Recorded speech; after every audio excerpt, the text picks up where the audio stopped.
Shout out to Kopish. Shout out to Kopish, guys. Keep all the good work the up. two legends, Emil Heskey, Howard Gill. Can't get much better than that, guys. Yeah. You know what to do now. Like, comment, subscribe. I'm with legends, guys. Kopish. Yes, people, what is going on? It's your boy, a man like Matt Team Kopish. You know what time it is. It's the daily news show, giving you that Liverpool news each and every time, people. And if you haven't already, people, you know, I'm going to ask you in it, just smash that like button. It helps us out, you know what I mean? So we can just bring you that new content each and every time. But whoever's having a blessed morning, afternoon, or evening, whenever you are deciding to watch this. But listen, there's only one place to start at Liverpool news, but I will say this though, regarding Liverpool news, it's getting a little bit thinner on the ground from what I have seen personally. But there's still obviously Liverpool news that we have to talk about. And obviously the season's literally around the corner. Starts on Sunday. Cannot wait for that. Obviously Premier League starts on Friday. I think the first game is Arsenal versus Crystal Palace. I think Crystal Palace are at home. Looking forward to that as well. But listen, one place to start, people. That's right. It's a forward we've been linked with again. What to say, another forward, Benjamin Cesco. For those that don't know, Benjamin Cesco, we played against Salzburg, obviously in the pre-season, and he's kind of being talked up about as potentially the next Haaland, which I think is kind of mad already because Haaland has only just begun his Liverpool career, his City career. Well, I must say Liverpool career, you know, matting, City career, and Liverpool being quite linked to him. And here's the thing.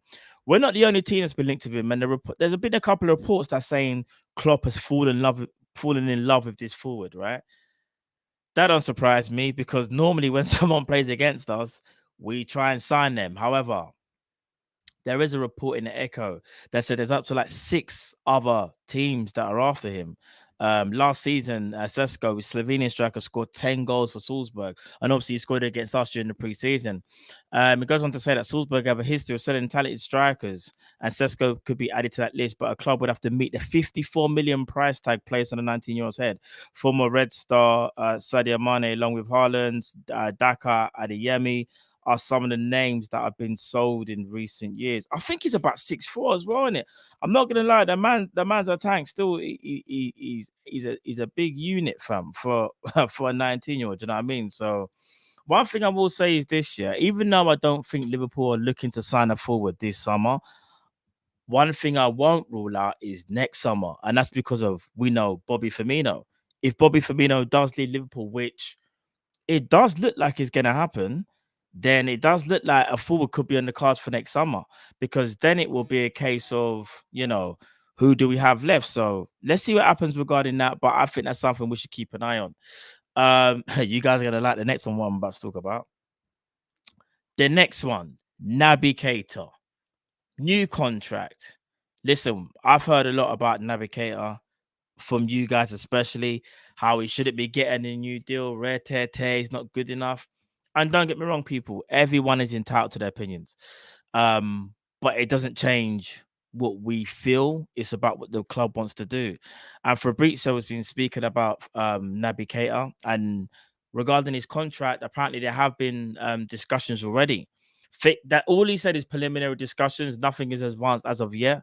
But saying that was the same thing in regarding to Jota. And then out of nowhere, Jota signed. So I don't know what's going to happen with Naby Keita. Obviously, got the year left. I think we've left it a bit late personally to decide his future.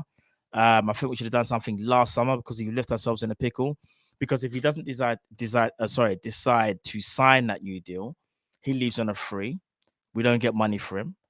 And it's the same thing with a few other players. I understand Naby Keita. Naby Keita's reputation is very chalk and cheese, isn't it? It is. And I understand the people's frustrations because he was brought in 55 million pounds as that marquee signing to take us to the next level. It hasn't happened for various reasons. One of the main reasons has been his injury record, and it has been poor. Keita, though, to his credit, has battled back from his injuries and has shown that he does have quality. But is that quality enough to warrant a place in Liverpool's squad? I think that's the biggest question. it's not even necessarily about now, is he a starter? Is he good enough to be in the squad? Let me know what you think below. Let me know in the comments below, people, for this video. Let me know what you think. That's an interesting one for me because I want to get your thoughts on that. Me personally, like I said before, I'm not a Naby Keita fan, and I will stress this even more so because when we had the opportunity to sign Tchouaméni, I was one of the first people that were like, do you know what? It makes sense. If Naby Keita has to go and get Tchouaméni because you're upgraded, it makes sense. Do you know what I mean? For example, if we was to sign Bellingham, let's just say Bellingham was free this summer, it makes sense. If Naby Keita had to be sacrificed, it makes sense. Do you know what I mean? So the other people, that's my thoughts on the Naby Keita situation. Do you know what I mean? I can be unbiased, so for the people that say I can't be, but we move. It's always love as always. Last but not least, the last thing I want to talk about today, people, Alex Oxlade-Chamberlain. Been reported that he's going to be out for a good couple of months. I feel sorry for Ox, He can't catch, I don't even want to say a break because that's disrespectful. He just can't catch any good luck right now.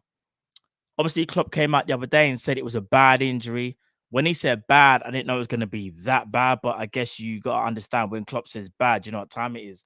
Alex Oxlade-Chamberlain, I feel sorry for the guy because even though a lot of us feel like his time is to move on, it's a shame because if he would have maybe kept up some form maybe in pre-season, he might have been able to been sold, you know what I mean? Or go out on loan and try and make a better name for himself because as things stand right now in the pecking order, he's way behind. Like, I would arguably say Klopp calls on the likes of Harvey Elliott and Curtis Jones ahead of Alex Oxlade-Chamberlain, even if he was fit. I do genuinely feel like, I know Klopp was talking about our midfield, earlier in the summer, but I think for me that was probably more of a selling tactic. He's talking up every single midfielder we have at the club, and rightly so. They play for Liverpool, and until they don't, you're going to talk them up. However, I do feel like the writing is on the wall for Alex Oxlade-Chamberlain. I think this injury again probably further cements his unfortunate Liverpool career, and it is unfortunate because the first 6 months of Oxlade-Chamberlain was outstanding. He was dynamic. Remember the goals against Man City. And not only that, he had a decent season. I think it was a 2019 campaign where he got about 7 goals. So he has had those moments, but it's just unfortunate for Oxlade-Chamberlain that every time it does look like he might do something, there's an injury and it sets him further back. So listen, man, all I can say is to Oxlade-Chamberlain, listen, recover, do your thing, bro, and hopefully just get well so you can play football again. Do you know what I mean? So at the highest level. So there, people, want to give you a quick rundown. Benjamin Cesco, Liverpool are reportedly interested in the Slovenian striker. Let's see what happens there because obviously Bobby Firmino, maybe that's linked in for next season if Bobby leaves on a free. Naby Keita, a new contract. Does he sign the new deal? It remains to be seen what happens there. Liverpool have offered the new deal. There are talks, but it's whether now Keita wants to stay. Does he feel like he's important enough? Are we just doing that to try and save value for the player and sell him next summer? And then obviously Alex Oxlade-Chamberlain, unfortunately, with another injury, and it's a setback, and it's a couple of months, which we kind of guessed, but didn't know how deep this was going to be. But yes, people, we are back tonight. Look out for the Fulham preview. Stay tuned for that. And yeah, we'll see you. Oh yeah, and FPL. Make sure you go on our Twitter. You'll see how to enter the FPL. If you were in it last season, you automatically enter straight back in. So go and check there if you're not there already. And if you haven't signed up already, go on to our, like I said, our Twitter, and the auto link is there where you can automatically join. If there's any issues, please let us know on Twitter or DM me, Cal, or Drifty. People, it's your boy Matt. It's a Summer Daily News Show. I'll see you again for another one, people. Love, take it easy. I'll see you tonight. Peace.